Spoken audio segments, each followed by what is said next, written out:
the problem with modern civilization in many ways is that we are so obsessed with predicting everything and making everything straight line and dependable and not being irritated by anything, that our mind sort of falls asleep in a sense, and everything is like the prediction we come with, and we need somehow to sort of refresh our sensory input from time to time. And I think there are many ways to sort of get around your everyday reduction of the world.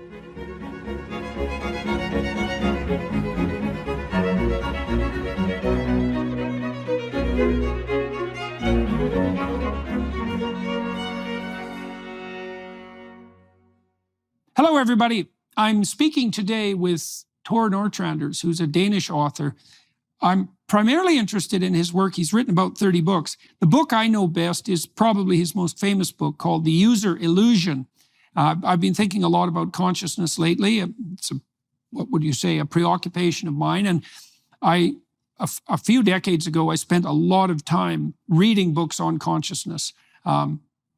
The User Illusion, Tor Nørretranders' book, was the best one of the lot as far as I was concerned, and it taught me a lot. And so I figured the other day that I'd reach out to him. We haven't talked before, and so that was what happened. And I got a chance to investigate his thought more elaborately. We talked a lot about consciousness as a reducing function, which is a very interesting way of conceptualizing it. It's something akin to Aldous Huxley's speculations, although he elaborated it in much more detail and very usefully, and also associated that with our ability to communicate verbally in a way that I think was in keeping with the relevant neuropsychological literature and what we know about perception. So Nørretranders hit the target very specifically, and I thought it'd be fun to talk to him about that and to share that with all of you, and so that's exactly what's going to happen. So, Mr. Nørretranders, I really became interested in your work because of The User Illusion, which I read quite a long time ago, probably about 10 years after you published it. I believe it was published in 1991. And, in Danish, yes. In English, I think in 98. Oh, okay. So I see. All right. So it probably would have been around 98 when I read it. I was quite interested in the psychology of consciousness. But I had a hard time finding any books that I thought were really credible. You know, I read Dan Dennett's book, and I also read Jeffrey Gray's book, and Gray is a real genius. He wrote a book called The Neuropsychology of Anxiety, which I think is one of the best neuroscience books ever written, maybe the best. But I didn't think his work on consciousness hit the mark the same way. Your book, however, I thought it was unbelievably helpful. And I want to focus on one element of it. Maybe you can tell me how your thinking has developed. I really liked your idea of, and let me make sure that I actually get this right. You talked about linguistic communication as a form of unpacking, right? It was like a sequence of compressions. Okay, so I want to walk through that, because I don't know how much of this now is my idea and how much of it is yours, because it's been so long since I read your book. But so this is how it seems to me, and then I'll have you comment on it. So I've been trying to understand what it means to understand something. We use that word understand. It's an interesting metaphor. So I'm thinking about consciousness as a multi-tiered phenomenon. So I'll start with a description of the world. So we're in you can imagine the material realm as a place of patterns, and complex patterns. Some of them last for a long time. Some of them are short term. They differ in scale, but the material world is a place of patterns. And then on top of that, living creatures have a behavioral realm, and they interact with one another, but their behavior also codes the material world, because we have to, just like if you're walking across a field, your pathway is going to map the terrain. The behavior of living creatures maps the physical patterns, and it maps the interactions mostly between them and members of their own species. Okay, and then now in the human case, you have two additional layers of what's real. You have an imaginative realm, and the imaginative realm seems to me to be where we capture the patterns. We primarily capture the patterns of behavior in the imaginal realm. That's what a dream does, because dreams have characters, and the characters act out a drama of sorts, more or less coherent. We make that more coherent in literature and in drama, in fiction. And so that's the imaginal realm. And then on top of that, we have the linguistic realm. And it seems to me, and I think this is in keeping with your ideas, that the linguistic maps the imaginal, and it can be unpacked into the imaginal, and the imaginal can transform the behavioral. But all of that, there's a harmony between all of that that constitutes something like understanding. And so the first thing I'd like to know is, like, does that bear any resemblance to your ideas? And then what do you think of that conceptualization? I think it's very complicated in a sense. I would like to start with a more basic sort of observation, which is the observation that if you look at our sensory, if you look at the sensory system of a human being, our eyes, our skin, our hearing and smell and taste and all that, there's an enormous amount of information that goes into us in every second. And you can measure that. And in fact, that has been measured since mid last century. And people didn't really know what to do with that information because it's a pretty high number. Nowadays, people are acquainted with the concept of bit, the bit of information. And it turns out that it's something of the order of 11 million bits per second enter our sensory apparatus. On the other hand, you can ask yourself, how much can we be consciously aware of? And again, you can measure this. There's been measurements of this since the 60s of last century. And the interesting thing about this number for how much you could be aware of is that it's so much smaller than what we actually take in from the world around us. Like we take on the order of 16 bits per second from the outside world into our awareness, but we take 11 million bits from the outside world into our system, whatever that is. So the problem or the difficult thing to understand is that there's a reduction of a factor 1 million from the sensory intake to what we're actually aware of. Right. And that seems immediately very surprising. So somehow conscious awareness is very different from sensing the world. When you talk about patterns and recognizing patterns, that will be the sensing of the world that every animal would have to do, and we do, of course, also to survive. But what is that which we are conscious about? And it's a tiny little part of what we take in. And of course, most of what the information we take in at any second is not really worth contemplating in that second. Like, I see behind you windows, and it's obvious that these windows are not falling down on you. And you don't have to reassure yourself every second, they're not falling down, they're not falling down, they're not falling down. That wouldn't be very helpful. So you have to select what you are aware of. And the point about consciousness then is, and this is where the linguistic part enters the equation. The point about consciousness is that if you take the origin of the word consciousness, it's from Latin, it's conscire, it's knowing together. So when I take in a lot of information from the outside world and I'm aware of a little of it, it's very much so that what I'm aware of is what I share with other people. I point to something and say, it's red. And you have a concept of red, I have a concept of red. And somehow we sort of calibrate our way of seeing stuff.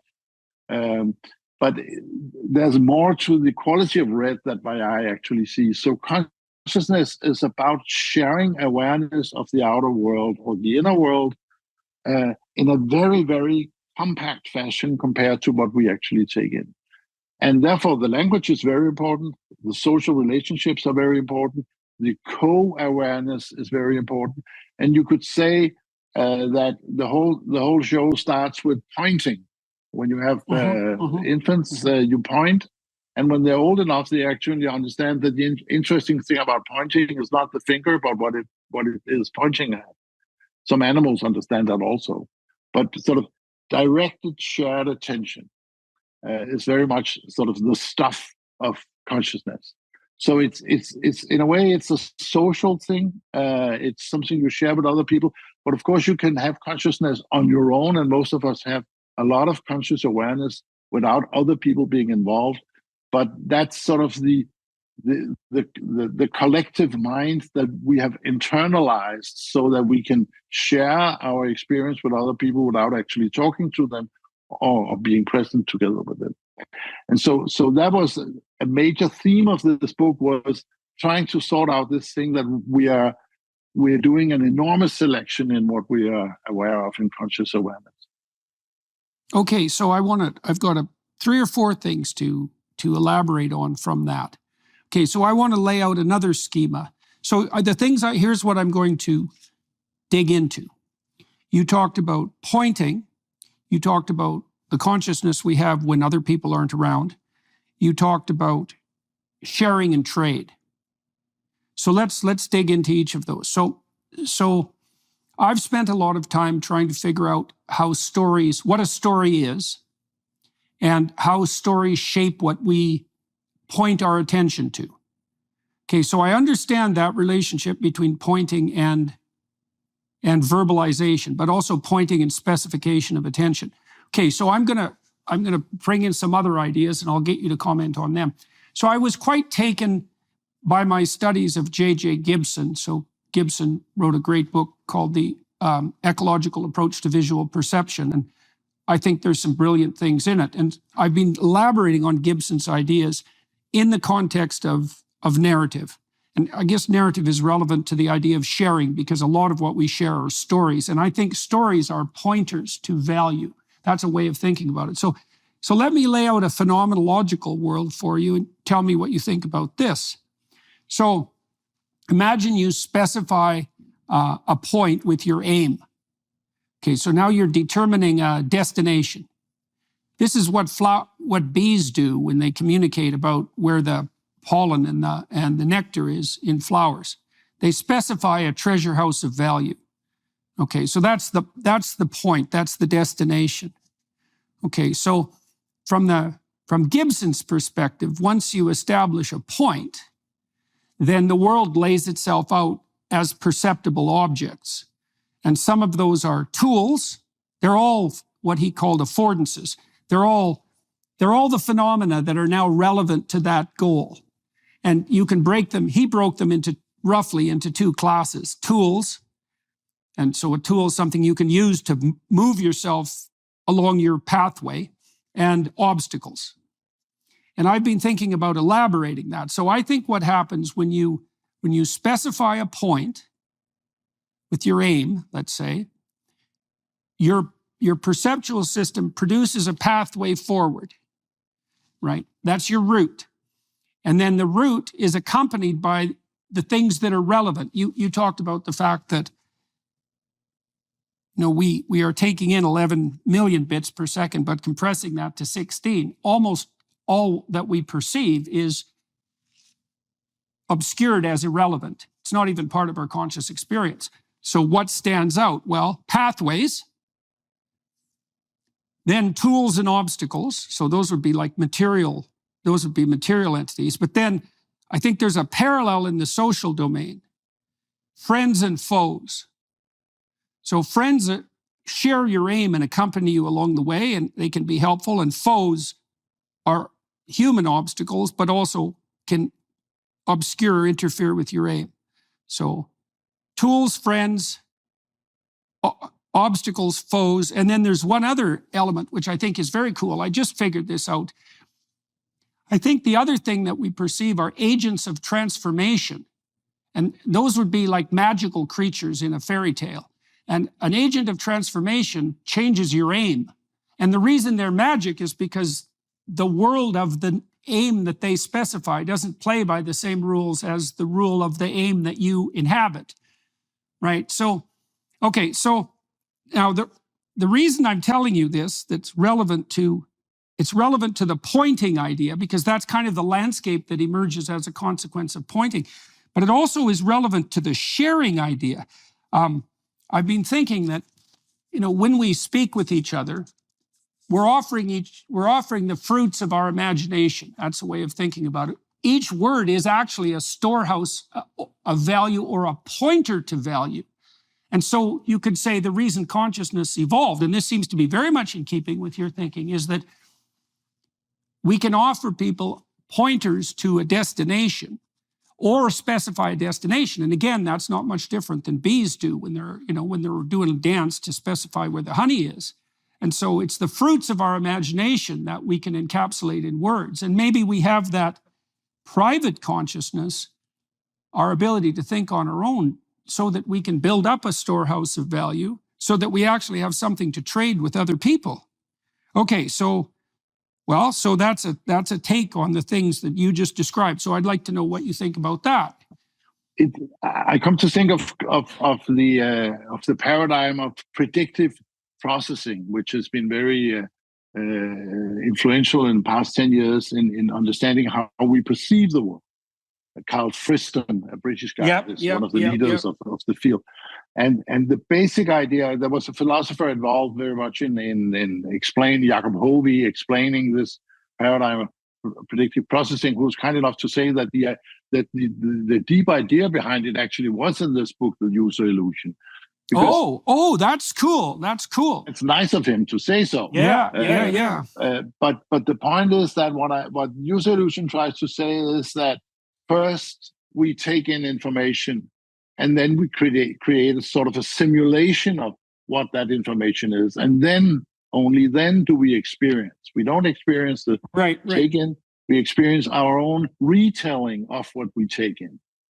And predictive processing paradigm is basically saying that all we experience when we go about our stuff in the world is our predictions of what will happen next. What will this guy do? What will this monkey do? Will there be a fault in the terrain when I walk there? So it's all about predicting. So in that sense, it's all about storytelling. Everything we know about the world is storytelling. And then, of course, it turns out very often that our stories are wrong. We are corrected. We understand that there was something wrong. And so we correct our storytelling. We make it more and more qualified, and and when we get to know people, we have a better ability to know what to expect from them and so on.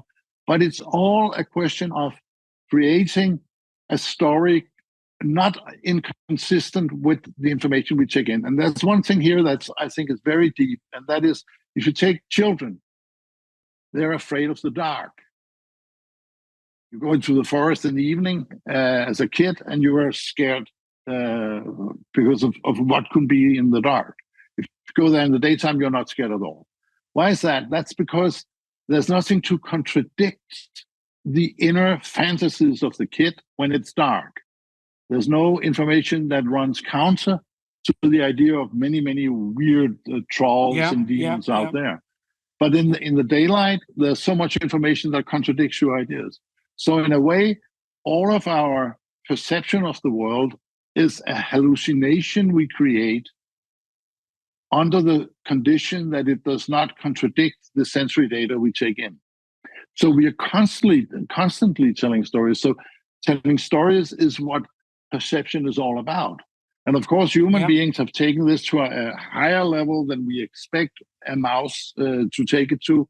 But it's basically the same phenomenon that we try to create a consistent idea of what the world is like. But it's what we experience is our own dream, if you like, or our own fantasy, or better word is our own hallucination. So this will explain all the things we see when the light falls and you enter into twilight zone, and suddenly there's not enough information to contradict all the weird ideas you have in your head. Do you ever read the fine print that appears when you start browsing in incognito mode? It says that your activity might still be visible to your employer, your school, or your internet service provider. To really stop people from tracking your online activity, you need to do what I do and use ExpressVPN. Think about all the times you've used Wi-Fi at a coffee shop, the airport, or work. Without ExpressVPN, every site you visit could be logged by the admin of that network, which is still true even when you're in incognito mode. What's more, your home internet provider can also see and record your browsing data. In the US, they're legally allowed to sell that data to advertisers. ExpressVPN is an app that encrypts all of your network data and reroutes it through a network of secure servers so your private online activity stays just that, private. ExpressVPN works on all your devices and it's super easy to use. The app literally has one button, you tap it to connect, and your browsing activity is secure from prying eyes. Stop letting strangers invade your online privacy. Protect yourself at expressvpn.com/Jordan. Use Jordan's link at expressvpn.com/Jordan to get 3 extra months free. That's expressvpn.com/Jordan to learn more. Yeah. So you talked about Friston. So I'm going to go down that rabbit hole for a while. First of all, I interviewed him for this podcast. Second of all, with two students of mine, Jacob Hirsch and Raymond Marr, we wrote a paper about the same time that Friston was working on his entropy theories on anxiety as an index of entropy. And so this is partly what I talked to Friston about. Yeah. Well, and it ties in with this idea of route specification to a treasure. So Friston pointed out that, and this was in keeping with the work that we were doing, that if imagine you've specified a route to a given valuable destination, you're proceeding along it, and all of a sudden there's an obstacle arises that makes the path more complicated, and maybe indefinitely more complicated. So you're driving to work and your car quits. Well, you're not going to get to work, and that means the complexity of your day has radically increased, especially maybe if you're on the outs with your boss. Plus, all the other routes that are dependent on the functionality of your car have all been thrown into disarray. That's an entropy problem. It's marked by anxiety. So a lot of negative emotion is an entropy increase marker. But Friston pointed out something fascinating. See, I hadn't figured this out, which was that if you move forward to a specified destination, so let's say a specified treasure house, each step you take that works decreases entropy because the path to the treasure house is now shorter and requires less energy expenditure. So he could actually relate both positive and negative emotion to the concept of entropy. And this maps really nicely on this Gibsonian view, because if you have, let's say, obstacles and foes, well, they elicit negative emotion, and they tell you that your path is in danger. Your pathway or the aim is in danger. And on the positive emotion side, you have tools and friends, and they indicate that the pathway to your destination is clear and maybe even more efficient than you'd hoped. And so there's that.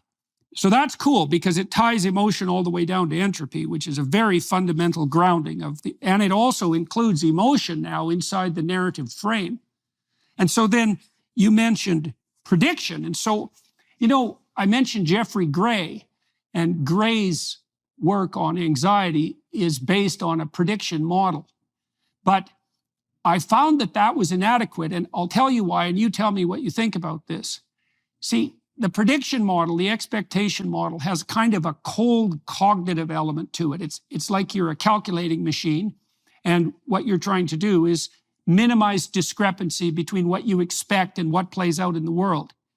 But if you can tweak that slightly and substitute desire for expectation, and that way you can pull in all the motivational systems. So one good way of conceptualizing motivation as opposed to emotion, it's a rough split, is that a motivation system sets a goal. So obviously lust does that, thirst does that, hunger does that, anger does that. And so it specifies an aim. And then the emotions, the negative and positive emotions, calibrate in relationship to that aim. And so what you're contrasting is actually desire specified by motivation rather than like a rationalistic expectation. And I like that because otherwise you're in the expectation models or the prediction models, motivation doesn't have a place. And that's a big problem because obviously there are multiple instinctual motivational systems. And a lot of the stories we tell are predicated on those. Jealousy stories or quest stories or rage stories. They're predicated on the operation of these fundamental motivational systems. Okay, so I tossed at you the entropy issue from Friston, and then also the issue of motivation. So I'd like your thoughts on those ideas. I think you are very right in saying that it easily becomes too technical if you think about prediction and testing your predictions. But emotions are basically all about testing your predictions. So the emotional language is another way of expressing the same mechanism, that you feel fondness for someone because you expect good stuff to come out of your interaction, or you fear someone because you fear that bad things will come out. These are emotions. So basically, what you see when you perceive something is already packed with emotions. There's an example of if you go into a forest and there's a small tree trunk there, the lowest part of a tree, it's fallen over in the storm, but there's only a small part of the tree trunk left in the forest. And you come there in bad lighting and you see that thing and it looks to you like a troll. Like it's some alien, weird creature. Now, what would be the rational thing to do here for a perception system? Would that be to analyze closely the thing and then decide, no, it's the tree, it's the bottom of a tree, it's not a troll? Or would it be to say, oops, it's a troll, I better react on that? Of course, the meaningful thing is to start with the worst hypothesis in that situation. It's a troll. Right. And then, because if it is, in fact, the remnants of a tree, well, it'll stay that way. So you have time to find out. So the way we perceive things is, you're, of course, familiar with the Gestalt psychology, the idea that it's the whole sort of creature, it's a whole body of the creature you see rather than details. We don't sort of analyze the image of a person from one end to the other. We immediately see something and we immediately have an emotional response to that. And we all know that we meet people in life that in the split second, we know, I like this guy, I don't like this guy, I like this woman, I don't like this woman. We are very fast in our emotional response to what we take in. So yes, it certainly is a very emotional process. And I think when you try to part of the reason that when people analyze this prediction processing model as very intellectual is that it was inspired very much by the training of robots, because to train robots you had to use the same idea of moving towards something that you liked rather than something that you didn't. All the AI systems do that, right? They're all goal trained, all of them. And that's why they can now mimic human cognition, even linguistically. Right, it's very interesting. That's right. It's all reinforcement learning towards a goal. Exactly. Yes. And we need to do that. But I want to say on the pointing, that's what you were saying about pointing reminded me of something I read in a book many years ago by Lyle Watson, a British biologist who's most famous for his book Supernature that he wrote in the late 70s, I think. He's very interested in supernatural phenomena. Not that it's what I find personally most interesting, but he's very interested in that. And he has one fantastic example in that book, and that is if you have the egg of a frog, and you and the egg to become a new frog needs the sperm from the male frog, and it turns out it doesn't really need the DNA from the sperm. What it needs is the asymmetry introduced by the sperm moving towards the egg. So it's more like the moment that you introduce the asymmetry into the spherical egg, and say, this is the point. Then the egg will reorganize and become a very small embryo for a frog. So the idea, I'm not trying to say that sperm is not relevant to frogs or to humans. It's not that at all. But it's more that the symmetry breaking. You have a sphere and you introduce, this is the difference. This is a point. And all right, so that's like a reduction. Well, that's like the reduction that consciousness consists of. So, and that's a point. So okay. So a couple of things. I want to talk about your idea that children hallucinate terror in the face of lack sensory information. Well, that's a good definition of the negativity bias, right? And the idea would be, well, if you can't tell what's going on, the worst case outcome is you die painfully and immediately. And since that ends the whole game, you should be very attuned to that. And so, as you pointed out, misapprehending a tree stump as a troll is almost a zero cost mistake. Misapprehending a troll as a tree stump, that means you're dead. Right. And that's really relevant because people have this pronounced negativity bias. And you could imagine too that in a landscape where the sensory information is poorly specified, the mapping faculty of the imagination has free rein. And the fact of that free rein, that's a high entropy state in and of itself, right? Because if you don't know where you are or what's going on, anything could be happening. And anything isn't emotionally neutral. It's terrifying.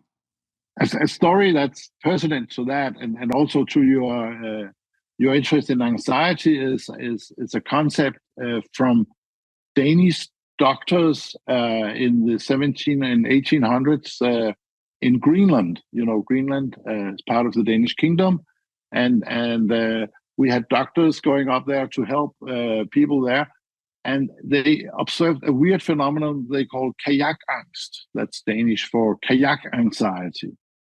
The Greenlandish people went out in kayaks to hunt seal and other stuff, and they were very skilled and able and skilled and clever people.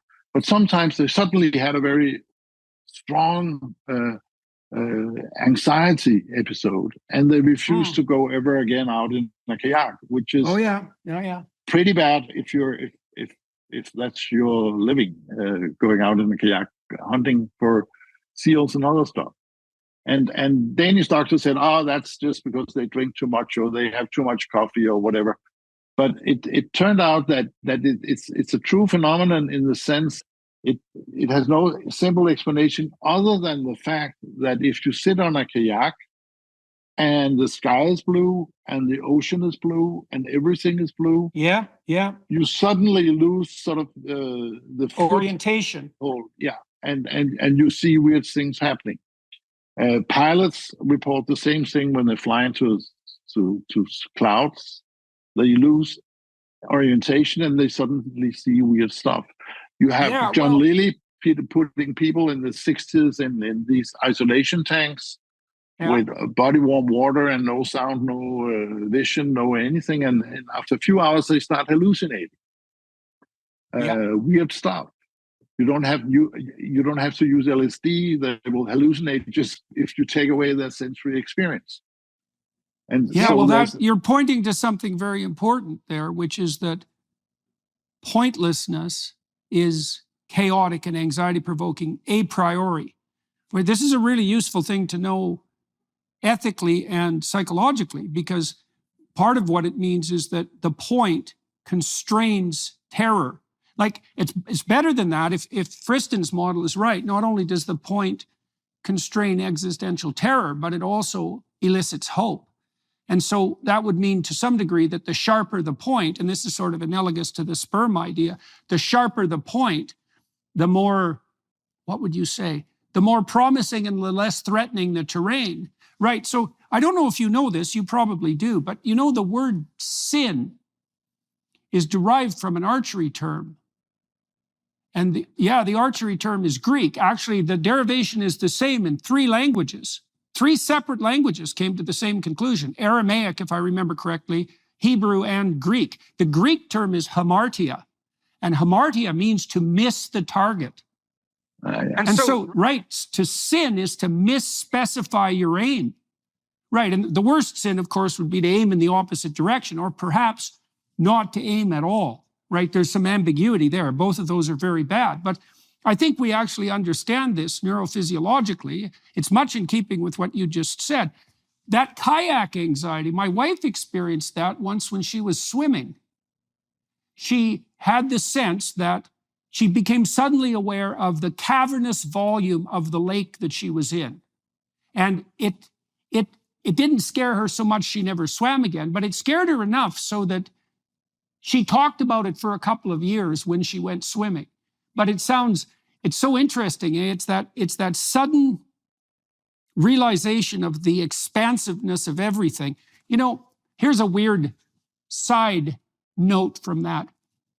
In the story of Exodus, when the Israelites are lost and aimless in the desert, they get all fractious and bitchy continually, and they rebel, and they behave very, very badly. They misaim constantly.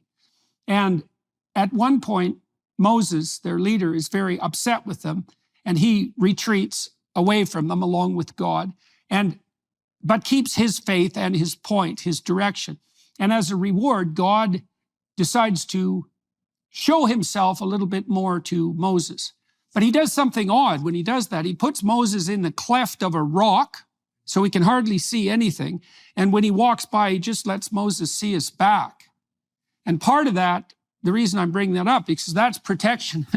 That's protection against kayak anxiety, right? Well, imagine what would happen if we all of a sudden became aware of the 11 million bits per second instead of the 16. And even that 11 million is a compressed version of actually what's there, right? Because even that itself is highly screened. So have you looked at the psychedelic research pertaining to perception? Okay, tell me what, because it sounds similar, right? It sounds like what's happening with psychedelic experience is that the domain of the narrowed consciousness expands, and you get a massive increase in positive emotion because of that, but also a potential massive increase in negative emotion. The whole emotional landscape multiplies. And does it seem to you logical that that is a movement that's neurologically induced towards, like, away from the 16 bits per second, more to the 11 million?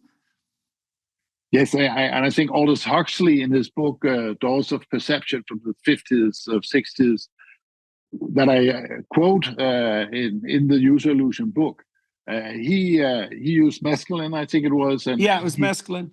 And talked about this opening of the mind. And by many, of course, he's seen as sort of a very early bird in what's happening now these years with the psychedelics and the studies of how psychedelics will change the outlook of human beings on the world and allow them to take in a different kind of information.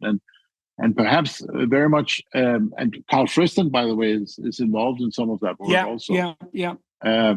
And people talk about this psychedelic revolution going on right now, which will have a huge impact on many of the problems people have with anxiety and with depression and so on, because it will open the mind, and it gives sort of a direct attention.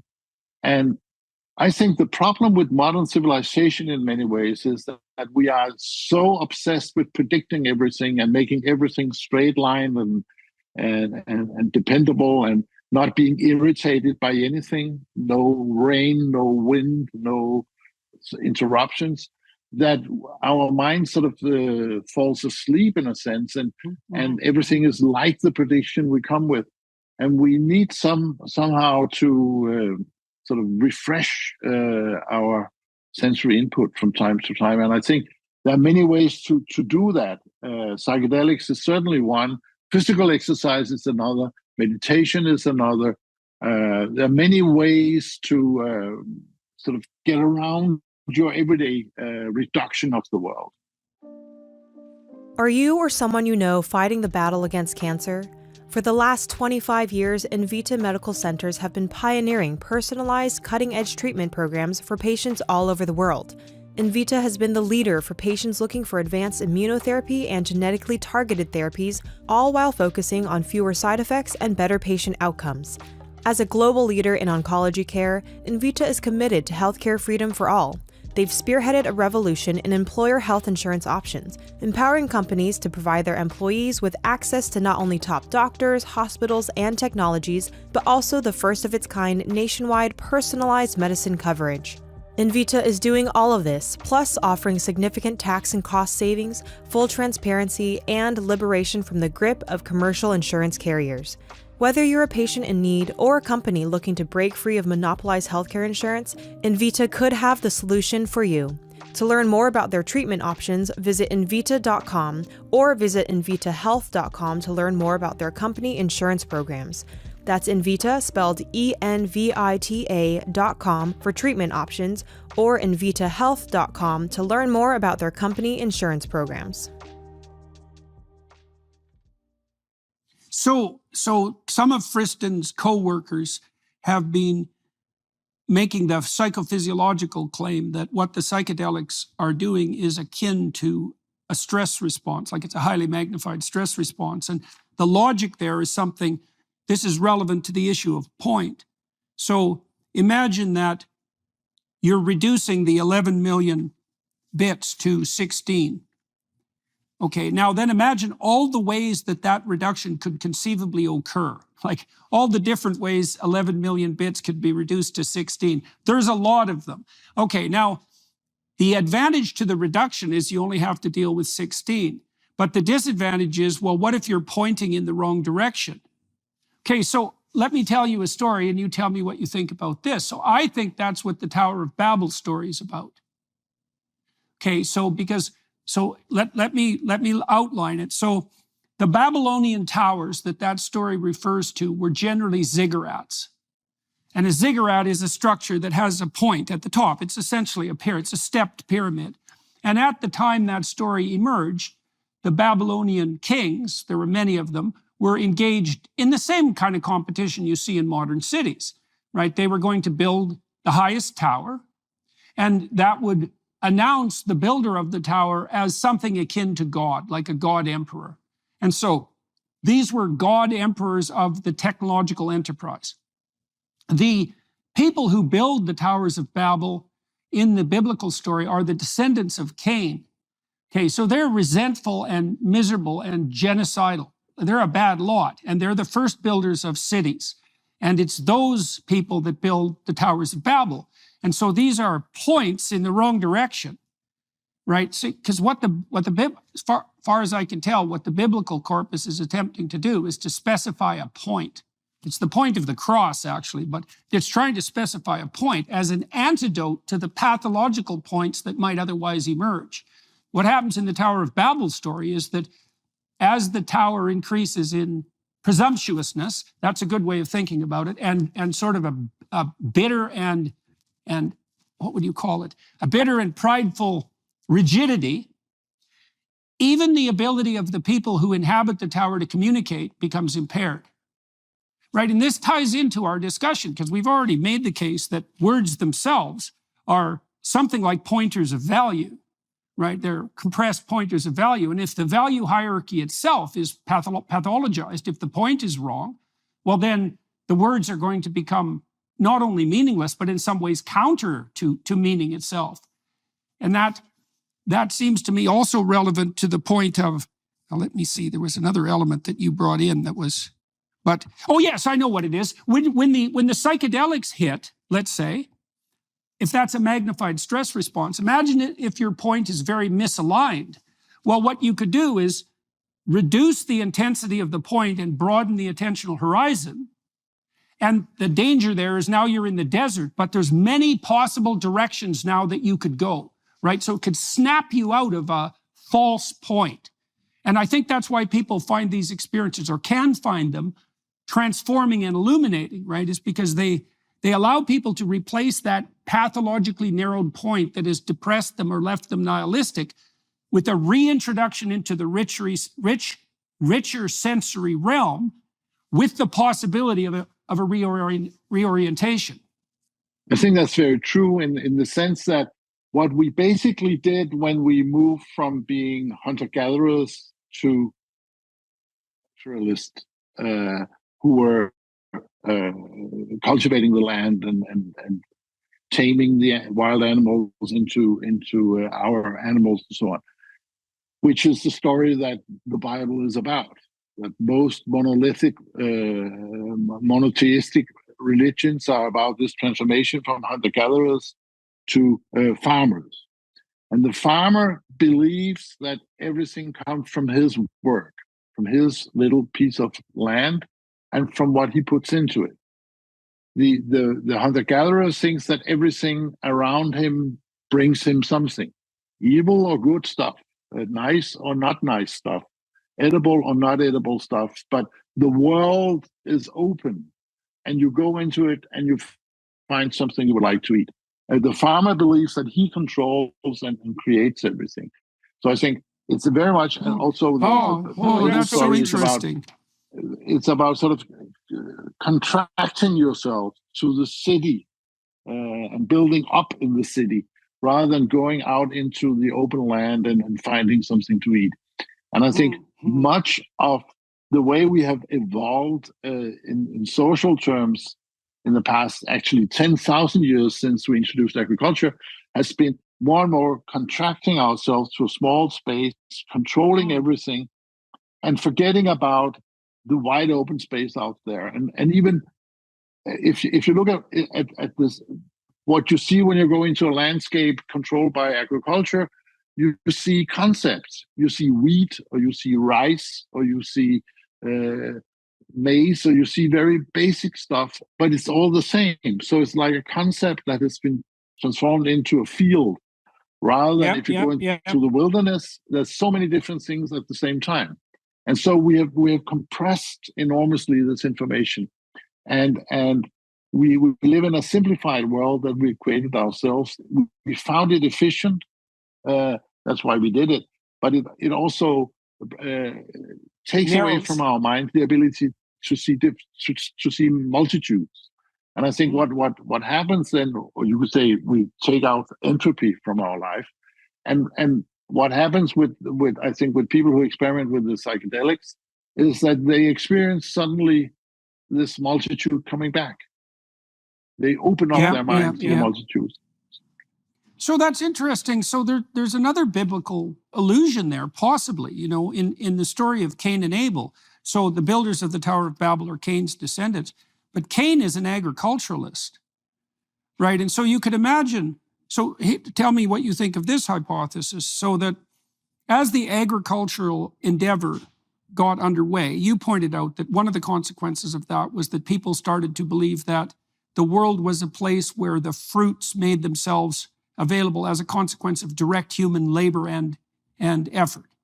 And that could be contrasted with the hunter-gatherer, maybe even with the herder, that would be Abel, with the herder mentality, which is more like, well, it's a more wandering and diverse way of looking at the world. Now, you could imagine that as agriculture got established, that did enable the aggregation of more and more people, right? The building of larger and larger and more integrated civilizations. And you could imagine that as well, pointing to exactly the outcome you described, which would be the presumption of civilization, right?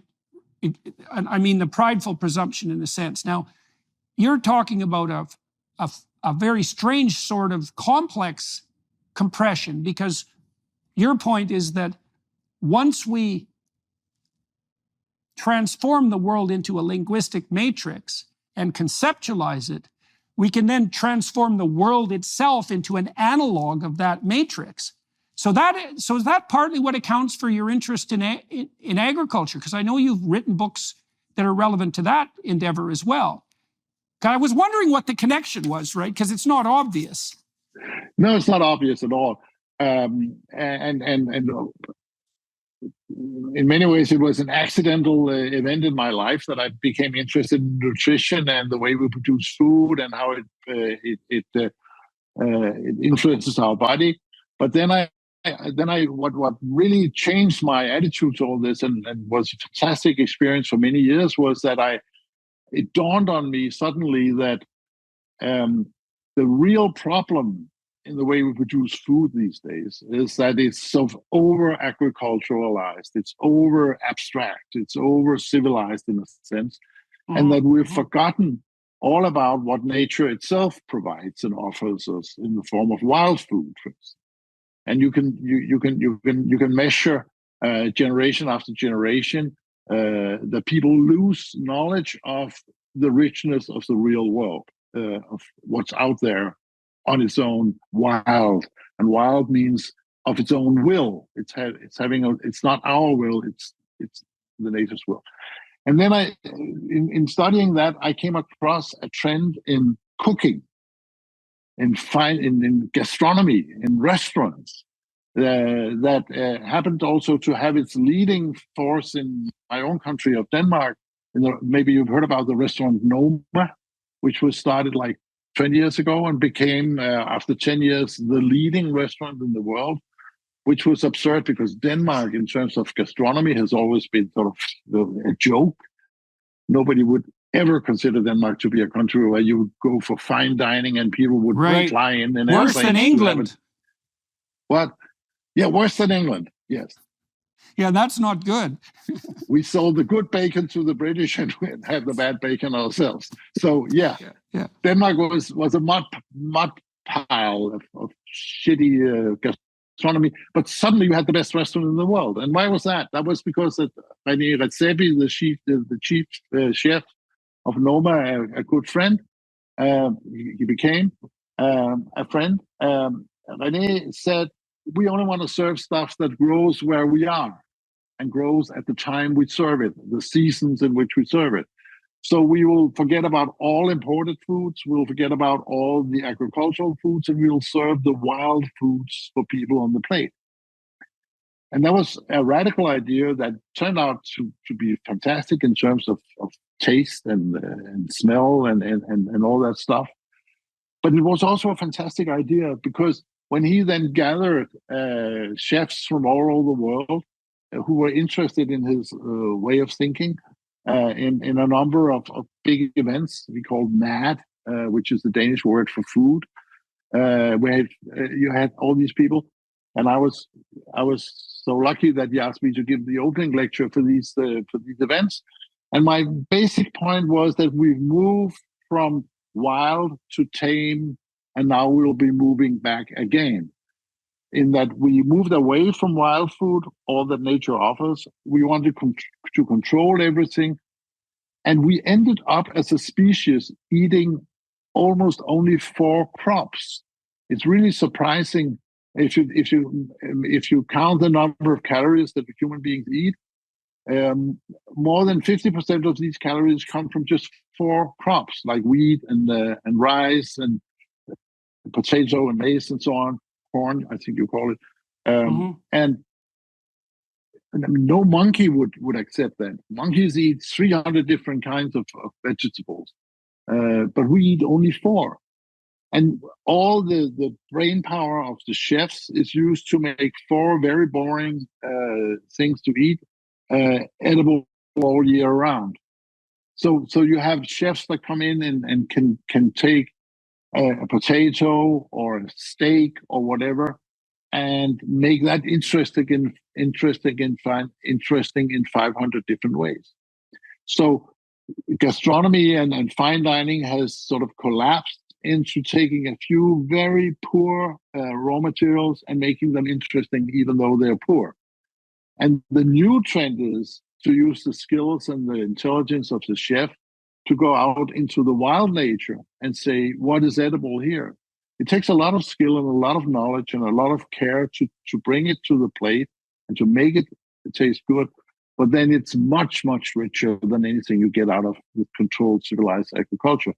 So the revolution or the renaissance in fine dining was to understand that chefs should go out and study the edibility of planet Earth rather than to create fantastic recipes with their gastronomy skills. Right, right. So that's a return. Oh, that's so interesting because that's a return. That's a return to the garden with multiple, to what would you say, to the abundant garden. It seems to me that there's a powerful analogy there, that if we think of what the chefs are doing as a form of art, that your sense, tell me if I've got this right, it's in keeping with what we've been discussing, that civilizational hyper-focus on 4 crops has abstracted us away from the underlying entropy, so that's good because we don't die, but also from the immense quality that's associated with that richness. And so a fine dining experience like the one you're describing is a reintroduction back into that plenitude. I'm wondering if beauty itself can be conceptualized that way, because the modern architects built these buildings that are extremely pointed, right? They called them machines for living. That was the Germans' contribution to the blight that constitutes our cities, right? Machines for living, hyper-efficient pointers in a single direction. And they got rid of all excess ornamentation. But we could say that the excess ornamentation is actually a pointer to the plenitude beyond that merely efficient point. Like, here's something I figured out about the difference between Japan and the United States back in the 1980s. So I did a lot of different reports on the Japanese economic miracle back in the 1980s. And one of the things I learned about the Japanese is that if they get the point right, they're unbeatably efficient. But sometimes they get the point wrong, in which case they're moving like mad in the wrong direction, which is an engineering problem, right? You can imagine hyper-efficient engineers pointed in the wrong direction, like they are in China with the surveillance state. Well, in the United States, which is a way more diverse society, which also has a much higher tolerance for eccentricity and criminality, the Americans are incredibly robust because there's always something crazy going on somewhere in the United States where the new point might be established. And you get that homogeneous society that's pointed to a single pinpoint. If that becomes the wrong direction, which it tends to across time anyways, then it's pathological efficiency in precisely the wrong direction. So there's this, in the Tao Te Ching, the Tao itself, which is the proper pathway through life, the proper journey, is a balance between chaotic plenitude and pointed order, right? It's not order itself. It's not the narrowing of the plenitude to a single point. It's the dynamic balance between them. And okay, so one of the things I've been thinking about is that the sense of meaning, the instinct of meaning, you could think about that as a kind of meta motivation. It's like an amalgam of motivations that have become unified. And that's what lends your life the sense of meaning, right? The sense of meaningful pursuit. That seems to be a marker. To me, it's a biological marker for the optimized balance of plenitude and focus, right? So it retains the focus that enables you to be efficient enough to get to where you need to go, because that's obviously relevant. If everyone was walking around on LSD all the time, nothing would ever get done because you can't focus. There's just, everything is amazing. And of course, that's amazing. But, what are you going to do if you have to eat? So, but then if you narrow too much, you get the problem that you're describing, and you're seeing that reflected in the agricultural enterprise, right? It's this hyper. So it's a focus on 4 crops, but it's also a reduction of the plenitude of the material world itself in accordance with that mapping, with that initial mapping. See, I think we do this to each other too, is that it's something very dangerous in relationship, is that you build a model of the person you're with because you want to predict them and control them. That would be the cognitive explanation. And then what people do is they punish each other for deviating from that expectancy set. And that keeps them, narrowed and boxed in. But over time, it turns your relationship into, well, people get bored because people get bored with their spouse often because they've turned them into a simulacrum of their imagination. They interact with the idea of the other person rather than with the person. An analogy, I think, for this kind of discussion is a raindrop running down the hillside or the mountainside. If you had an engineer to solve this problem, we have this raindrop at the top of the mountain and we want it to the bottom. He would take his ruler and he would draw a straight line and say, that's the way to go, dear raindrop. And the raindrop will say, no, I can't do that. And he will come with some kind of machine and dig a channel for it to run down. And now what the real raindrop does, of course, is to go a little this way, a little that way, around obstacles and domes it leads in a zigzag motion all the way down. And what it does all the time is to move downwards. But downwards is not the same all the way along. So it becomes a very rich thing rather than a straight line. I think William Blake, the British poet and painter some 100 years ago, he said that the straight road is the road of the intellectual. The crooked road is the road of genius. The straight road can become the road of the Luciferian intellect, right? That's really attempting. Well, so and also in the Tao Te Ching, you know, that raindrop analogy is used quite frequently in the Tao Te Ching to refer to the Tao, because the Tao is exactly the course that water takes when it finds its way downhill. And you might say, well, why not make it hyper efficient? And the answer is, well, what richness do you sacrifice in that single-minded, efficient pursuit, right? And it's a tricky business, because you could imagine in a relationship, you're trying to negotiate two things. You obviously have to come to terms with one another so that there's some mutual understanding and some prediction and some control. But then at the same time, you want to have the person develop and transform, if you have any sense, and you want to have enough variability in their behavior so that they're still, interesting, which is a good indication of the relationship between meaning and that balance between order and chaos. Is like, if you sterilize your relationship with an excess of predictability, your fantasy will start taking you into other relationships. That's what'll happen, right? Everything that you've sacrificed to that single-minded aim will make itself manifest in the imagination that's pulling you to a richer experience. So, one of the things that I did when I was doing marital counseling for my clients was, if they were dissatisfied with their spouse, let's say, I said, well, what do you fantasize about in relationship to a new relationship, right? What fantasies spontaneously enter the theater of your imagination? And they would tell me, in as much detail as was necessary. And I would say, well, why is it impossible for you to seek that within the confines of this relationship? It might be, well, she's not like that, or he's not like that, or she would never do that, or he would never act that way. It's like, well, people are pretty damn strange, and there's a lot of mystery in them. And if you're a dancer, you can get a lot of interesting possibility out of people where you thought there was only a stultified actuality. One of the things I noticed as a therapist and as an interviewer, if my clinical session got boring, it was because I wasn't paying enough attention. I was substituting my presumption for the person.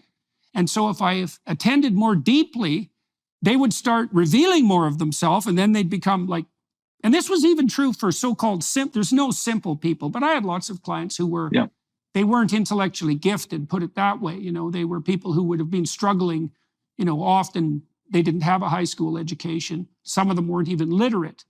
But if you got them out of the box that maybe you wanted to put them in, they were just as unbearably interesting as anyone else. And there's a Norwegian writer, fiction writer called Axel Sandemose, who wrote in one of his books that that man who does not understand that any woman contains every woman in the universe. Right. He's an idiot. I mean, the way you approach your spouse is is understanding she is every woman in this universe. And that could be someone you don't like or someone you like. All aspects of being a human being is present in that other human being. And the same, of course, goes for me as a man in that same relationship, that I'm the best of men and I'm the worst of men. Yeah. And one of the reasons that it's a good thing to stick to your relationship, to be faithful to your relationship, is then you allow this multitude of possible persons to be there. The moment you start thinking, oh, I would like rather to go over here or over there, or I would like to change things in that way and have another object of my love, then you reduce that person.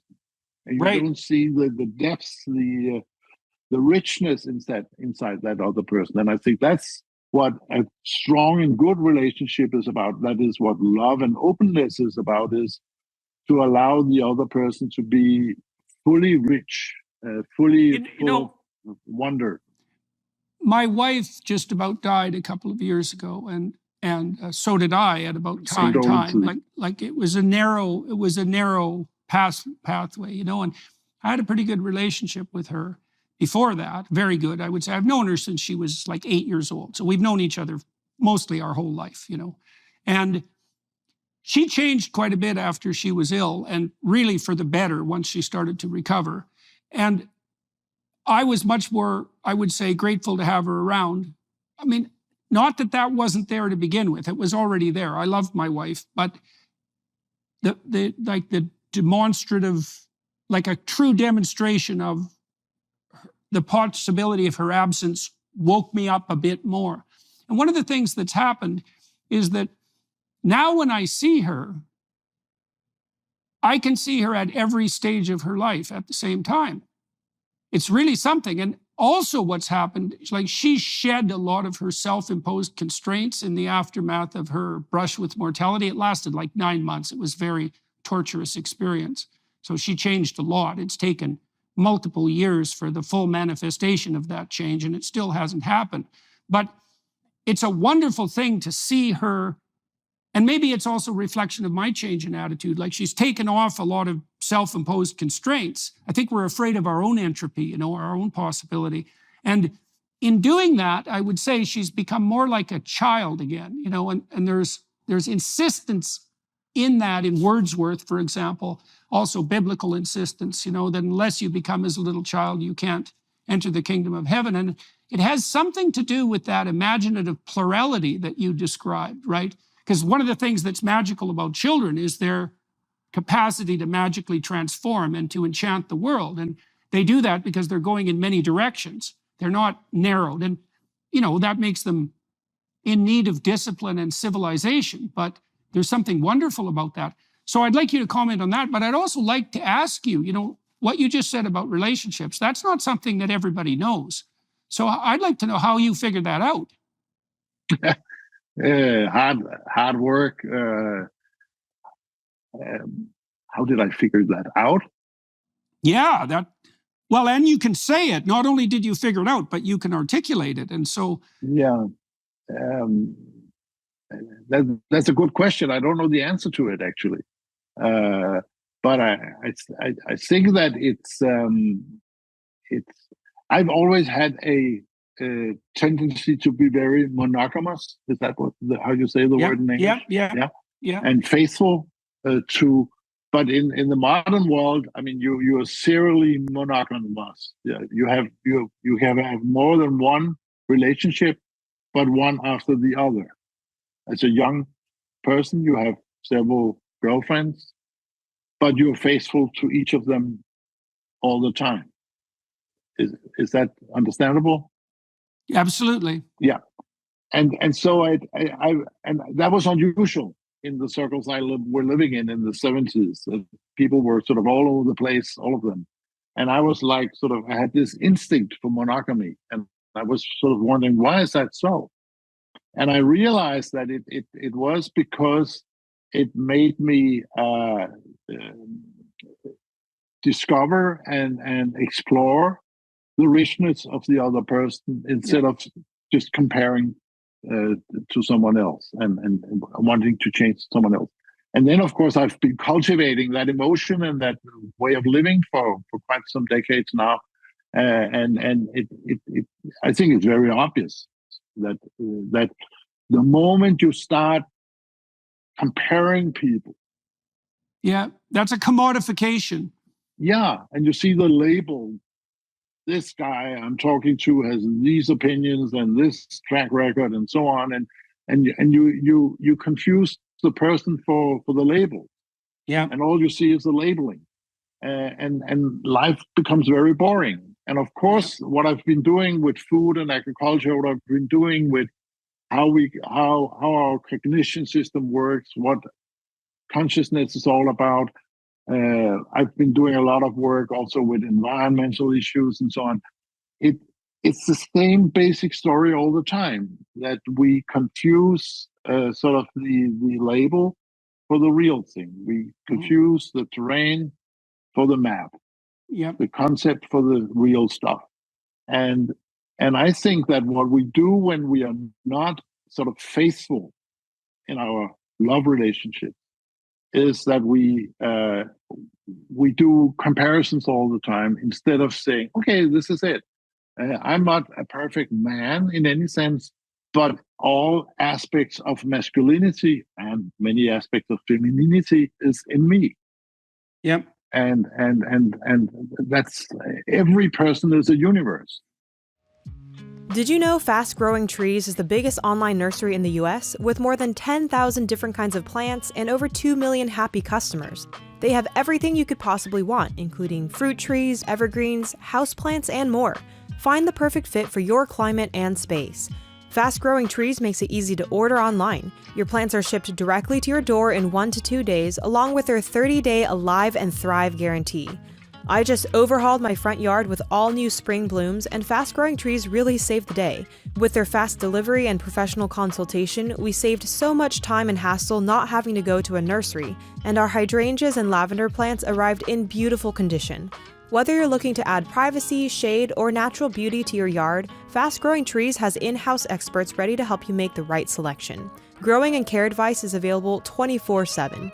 This spring, shop their best deals online and get up to half off on select plants. Listeners of Jordan's show get an additional 15% off their purchase with code Jordan at checkout. That's 15% off at fastgrowingtrees.com with promo code Jordan at checkout. Fastgrowingtrees.com, code Jordan. Offer is valid for a limited time. Terms and conditions may apply. Right. Well, this is certainly something that I learned this is why I love doing psychotherapy. Because the art of psychotherapy is to have that realization making itself manifest constantly during the conversation, right? Because that means the person is on the cusp of optimized transformation.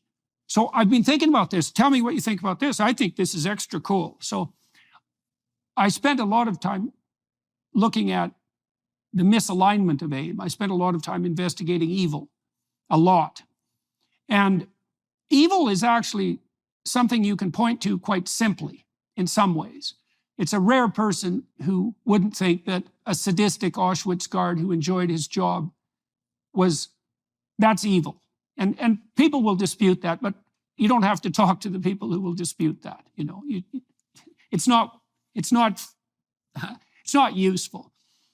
It's fairly easy to point to, but the antithesis of that is not easy to specify. Like good as such is harder to specify as a point than evil is.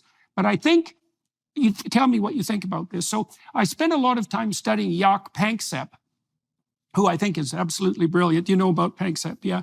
Well, he spent a lot of, emotion and motivation, but he spent a lot of time studying play, especially in children. And he was the first person to identify the play circuit in mammals, that it was actually a specialized circuit, and to differentiate it from the exploratory circuit, because a lot of neurophysiologists had presumed that exploration and play were identical. They're aligned because they're both in the positive emotion space, but there is a separate circuitry for play. And I think that play I think play is the antithesis of tyranny. And I think that play is the place where that plenitude makes itself manifest in a manner that doesn't blow the frame badly enough to terrify. Right? So, yeah, right, exactly. So you can see that, right? I mean, that's why children are driven to play. But that's also, so in your relationship, you said that you've been able to discover, let's say, a multitude within yourself and within your partner, and that you've also practiced that, which I would like to also ask you about. Like, my sense with my wife is that when we're doing things, when things are optimized, we're playing house. That's a good way of thinking about it. That sense is replicated in our adult life. And it's what children are aiming at when, of course, they do that kind of pretense play when they're young. So I want to know what you think about that idea of play, because play also has to be voluntary, right? It can't be compelled. No force in play, unless you're playing force, which, is a special case. You can do that, but it's still voluntary. So I'd like you to tell me what you think about the play idea. And then I'd also like you said you've practiced this way of looking at things. So I'd like to know about that, because people don't understand what a practice like that is. We practice all sorts of things like basketball skills, but we don't practice perceiving other people as a multitude, let's say. That's not a standard practice. So play and then that practice. Play, I agree, is beautiful and wonderful, and I think it's a wonderful example of the two concepts I would put up against each other would be evil and love, rather than evil and good, and that's because I see everything is relational in my worldview. I don't have sort of entities out there outside human interaction. There's something evil in itself. There's evilness. A lot of it in human interaction, and love in a lot of it. I see evil as closing the barrier to the other person, ignoring their pain, ignoring their problem, ignoring that you do bad stuff for them. I see love as the total openness. I exchange everything with you. I don't withhold anything. I don't reject anything. I just take it because it comes from you, and I love you. And in that sense, I think play is a wonderful example of exercising the ability to exchange fully with the other person. While evil is, I don't want to play with you. I don't want to have anything to do with you. I have done with many audiences a little game that I call the tickling game, which was inspired actually by a new psychological experiment done many years ago in England by a group of scientists who was studying whether you could tickle yourself. Right. Which of course you can if you're schizophrenic, apparently. Exactly. And Chris Frith, who made that discovery, was part of this group. Okay. So they made a tickling machine, so you could move, sticks that in a complicated way would actually tickle your skin. And then you could tickle yourself even if you're not a schizophrenic, because you didn't know when and how the tickling would be. But basically, when you tickle yourself, your brain already knows what your hand is doing, so there's no tickling sensation. But if you tickle the person next to you, he or she will have a giggling and it will tickle. And sometimes I do with audiences. I ask people, experiment 2 rounds. First round, tickle yourself, doesn't tickle, very basic. Second round, you tickle the person sitting next to you on the left, and you have these 800 people going from just sitting there to yelling and screaming, and in 2 seconds. It's a dramatic effect. And then you say, somebody didn't get any fun here, so now you tickle to your right, and people scream and yell again. And this is a beautiful example of, in my view, of that the only thing that's interesting about other human beings is that they're surprising. Or they surprise us. They do things that we cannot control. That's why they're so interesting and so nice to us. We like being surprised. Yeah. But of course, if you went into the what you call the subway, the metro train, the U-Bahn, the train in the city, and suddenly somebody would tickle you, that wouldn't be fun. That would be scary. So you don't want no control like in the train, and you don't want full control like when you tickle yourself. What you like is sort of the in between of between control and predictability on the one hand, and lots of control on the other hand. And that's the nice thing. That's the so do you suppose that so you contrasted evil with love, and so one of the things I was thinking about when you were talking about this game was that, like, it seems to me that love is manifest most clearly in a state of play. And one of the things I've noticed with my wife, for example, is that if there's anything between us, an obstacle, conceptual obstacle, a disagreement about something, it's much more difficult to enter into that state of play. That has to be cleared away before that can really happen. And so that's in keeping with Panksepp's findings, because Panksepp found that play was very easily suppressed by virtually any other motivational state, right? So things have to be optimized, okay? And then I wonder if that play, like, is play a reflection of the love that puts someone on the border between the predictable and the unpredictable in that optimized way? Because you see people doing that. If you're playing one-on-one basketball with someone, you want a competitor who pushes you, right? You don't want to be exactly in your zone of comfort. You want to be a little bit outside that, right? You want to have that. It's a glimmer of what's being suppressed by your aim. You want to have that still around. It's like a halo. That's another way of thinking, or a penumbra, something like that, right? Something that's glowing, that reminds you of everything that you're not attending to at the moment. There's something very rich about that. And, your thoughts about monoculture agriculture, for example, are an indication of the, there's an insistence in the Old Testament. This is very relevant. This is something I've been discussing with some of my friends a lot. When the Old Testament people set out their fields, there's always some uncertainty about borders. So there was an insistence in those societies that the margins were for gleaners, right? That's where the poor could find their sustenance. And the idea under that was that your boundaries, although necessary, shouldn't be so tight that there's no room for experimentation and the marginal, right? Which I think, and also I found out in keeping with this, by the way, there's a hierarchy of DNA repair as a consequence of mutation. Mm-hmm. So there's core DNA structures that if they mutate, they're repaired with 100% accuracy.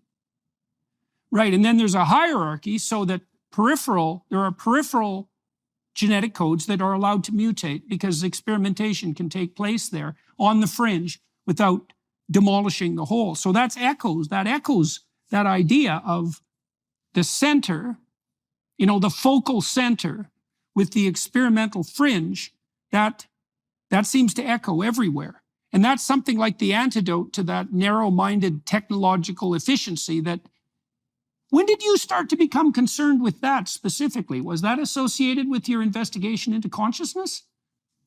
With the agriculture problem? Or? Yeah. The idea of this pathological narrowing.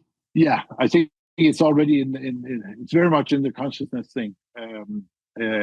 Not, of course, as fully developed as it became later, but this worry that if you exchange sort of the terrain with a map, the world with a concept, the person with the idea of a person, which is very much what consciousness does, then you're on the wrong way.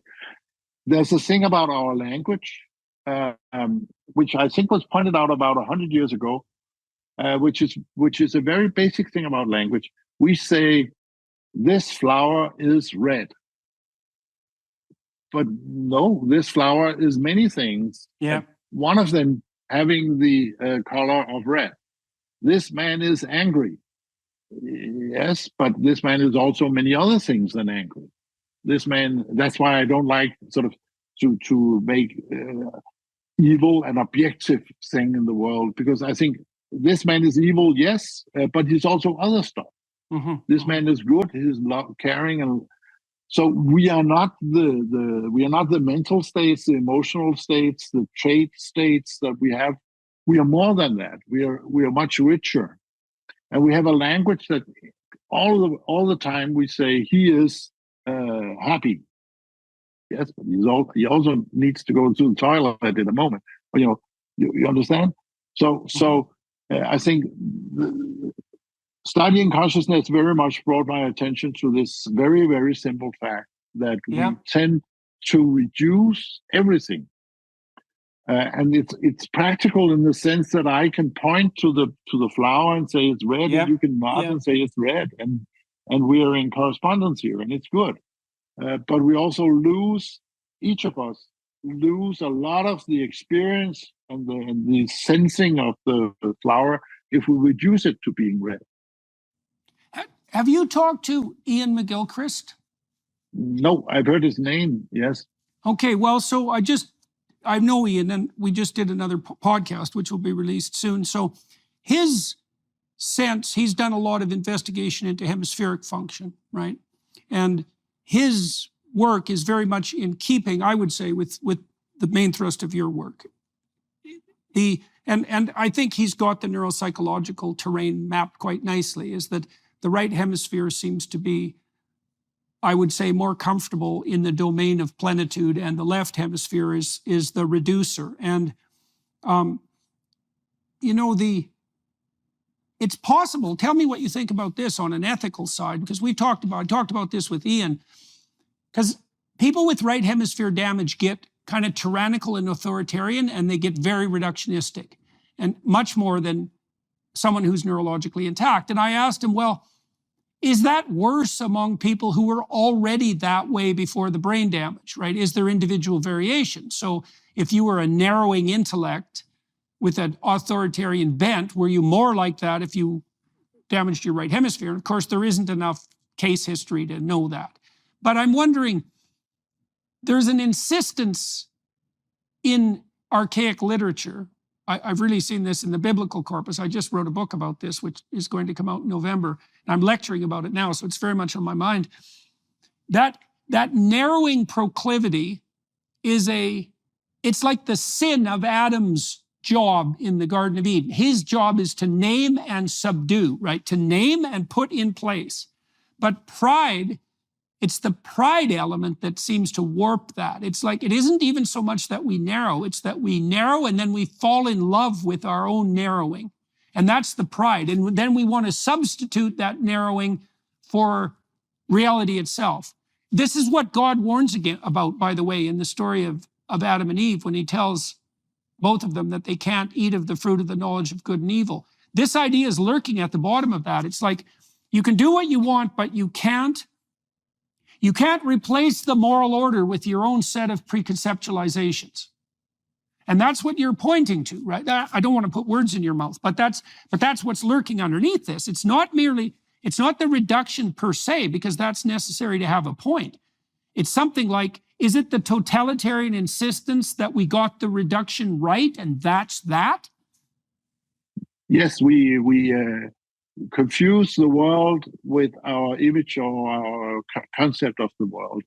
We confuse the person with the idea we have of the person. Yeah. So you can see, it's my sense, that that's allied with the totalitarian proclivity, because I think that becomes pathologized when it's allied with force. Right? It's that not only do I want you to be in the box I put you in, plus everything else, but if you're not, then look the hell out from me, because I can impose that. So here's a cool thing. So in the story of Moses is leading the Israelites to the promised land, right? So it's a quest story. And that's the land of milk and honey, right? It's the land of eternal promise. And so that's always what we're doing. And that's what a leader is always doing, is if he's any sort of leader at all. Now, Moses' fundamental temptation is to use force, which is the temptation of a leader. And he uses force a number of times in the story. But when he's on the verge of leading the Israelites into the promised land, God tells him the Israelites run out of water, and God tells Moses to use his words to elicit water from the rocks. And Moses doesn't. He hits the rocks with his rod of authority. He strikes them twice. And God tells him that he won't enter the promised land as a consequence of that. And I think that's a story of the alliance of narrowing and force. Right? It's that, well, leader has to specify a direction, and that does mean the sacrifice of all other potential directions, obviously. And then you might say, well, when does that go too far? And it's something like, well, when it's no longer invitational, when it's imposed, it crosses the line. Or when you don't listen to the rock. The only way you will get water out of the rock is if you listen to the rock and interact with the rock. If you just punish the rock or hit the rock, you're not having a fair interaction with the rock. And right. What power is about not listening, doing stuff right. to people without listening for their cries and their sorrows. Yeah. And of course, if you're the president and you can hit that bottom and you can kill 100,000 people, there's no way you could know about the screaming you produce. And that's power. So that ties into now, earlier, you juxtaposed love against evil, and you assimilated love to relation, and you said everything in your world was relational. So the insistence in the biblical corpus is that our fundamental mode of being in the world is relational, right? That's what the covenantal idea is attempting to express. It's relational. And but I'm curious about, you said something very specific there, right? Because you associated love as the antithesis of evil, and you immediately also expanded that to describe relational. And you said that your interaction with the world is relational at every level. Okay, so what do you mean by that? And how did you come to that understanding? On several levels. One thing that I've been dealing a lot with in the past year has been quantum physics. That seems very different from all of what we're talking about here. But there's in this quantum physics, there's a strong tradition of interpreting it as all relationships. And all the problems you get in interpreting quantum mechanics is when you say it's out there, it's an object, it's independent of me. And when you start thinking that way, you have all these dilemmas and paradoxes of quantum mechanics. If you think of it all as relationships you enter into, and that it's not meaningful to ask, what is the world like when I don't interact with it? That is simply not a meaningful question to ask, because if I don't interact with the world, it doesn't make sense to ask how it would be if I don't do that. So in many walks of life, I find the same basic structure. It's relational, and that you have to accept that unperformed experiments have no outcomes. If you don't do things, nothing happens. And our social relations are of the same nature, that it's all about interacting. And what is this guy like really if I don't interact with him? I don't know. What is this guy like if you don't interact? I don't know. I'm a relational creature in that sense. And what's happening inside my head is relational. And I think that's in many ways the most fundamental aspect of this whole consciousness thing, is to understand that my consciousness is the collective of human beings in my head. I see and understand and put words to the world through some kind of eyes of everyone, the collective eye of everyone. Yeah. That's my consciousness. And then I have my private experience, my sort of mystical experience, my psychedelic experience, if you like. I'm not very much into that, but you could have that. And that's sort of very direct and very but it's also very private, and then you can have this. I see the world through the eyes of my friends and their concepts, and that's what consciousness is about, and that's why it's so useful and also dangerous if we forget the rest.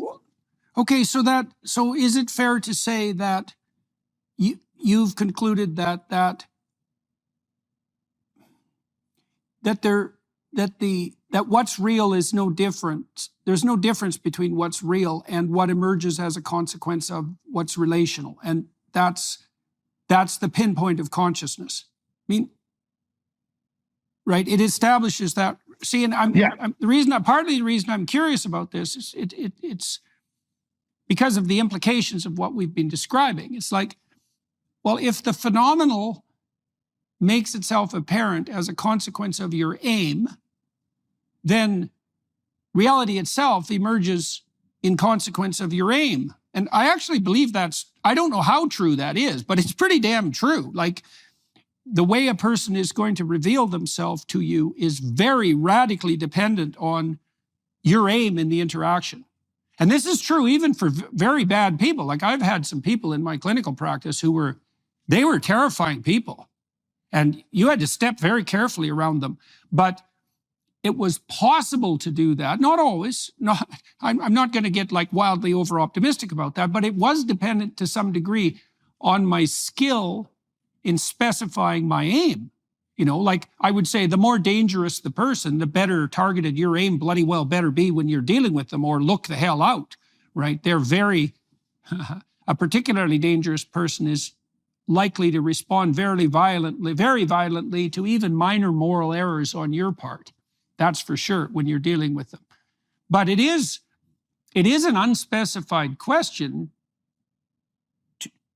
The degree to which reality reveals itself in accordance with our aim is a very much unspecified question. I think the relationship is far deeper than we dare to imagine.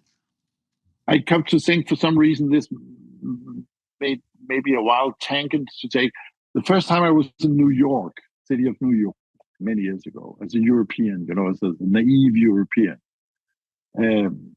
I was worried. It was back in the 80s. I was worried that crime, and I would get into trouble and all kinds. And I met another Danish guy in New York, and I asked him, "What do I do? You live in this neighborhood that's known for a high crime rate.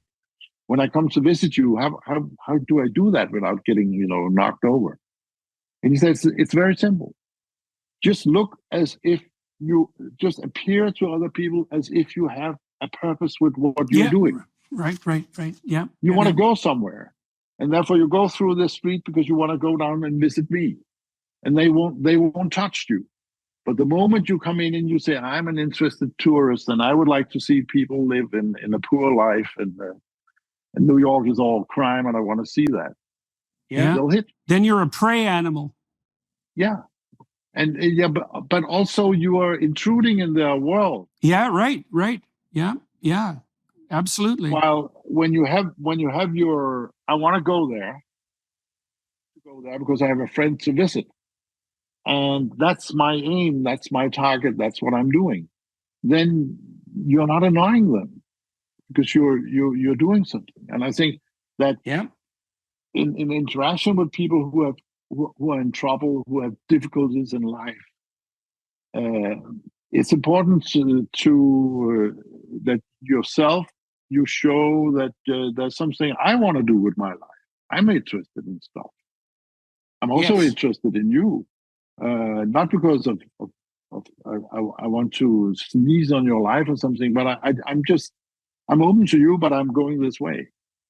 And I think that's it's an anecdote to illustrate what you're saying, actually. Yeah. Well, look, sir, we're at our 93-minute mark, so that's pretty good. That's actually a pretty good place to end, too. And so I'll close this way. So I have a list of recommended books online. It's 100 of them, and they're books that were, had a marked influence on me, and I picked the books very carefully, and yours is one of them, that User Illusion. I think that's the best book. That is the best book on consciousness I ever read. And I read a lot of them, so I would recommend that book to anybody who's watching and listening. It's quite the tour de force. I thought it was very well grounded scientifically. It's very well written. It's very accessible, and it really helped me think through the relationship between compression and focus and reduction and consciousness. And that was useful. I'd already been interested in Huxley's idea, of the reducing valve, which, as a function of consciousness, trying to think that through. But you elaborated on that, made it clear in a way that I haven't actually seen anyone else do. Now, Friston's work and so forth is a nice elaboration of that, and I think the same about Gibson. But your book pulled in the linguistic in a way that I thought was extremely original and useful. So for everybody who's watching and listening, The User Illusion, that's a book I'd highly recommend. It's got a lot to teach you, and it's deeper than you might think, too, because it's an elegant book, and it's clearly written, and its depth is somewhat hidden, which is also the mark of a master author, right? So, yeah, and I had a blast talking to you today. We went all sorts of interesting places. So I'd like to thank you for that. For everybody watching and listening, I'd like to thank you guys for your time and attention, and as always, and I'm going to continue to talk to Tor Nørretranders on the Daily Wire side of things. I'm going to walk through his life in a bit more detail. He's written a lot of books. We only focused on one, really, and made reference to some of the others, but we'll flesh that out a little bit and see where else we can get. And so if you want to join us on that venture, please feel free. To the film crew here in Toronto today, thank you very much for your time and your help and for how smoothly it went. And to the Daily Wire people who put this together and make it free for everyone, which is, pretty good deal for everybody as far as I'm concerned. They deserve continual thanks for that. And to you, thank you very much for spending 90 minutes with us and letting us know, sharing the fruits of your thought. Thank you for having me. That was a great fun. All right, sir.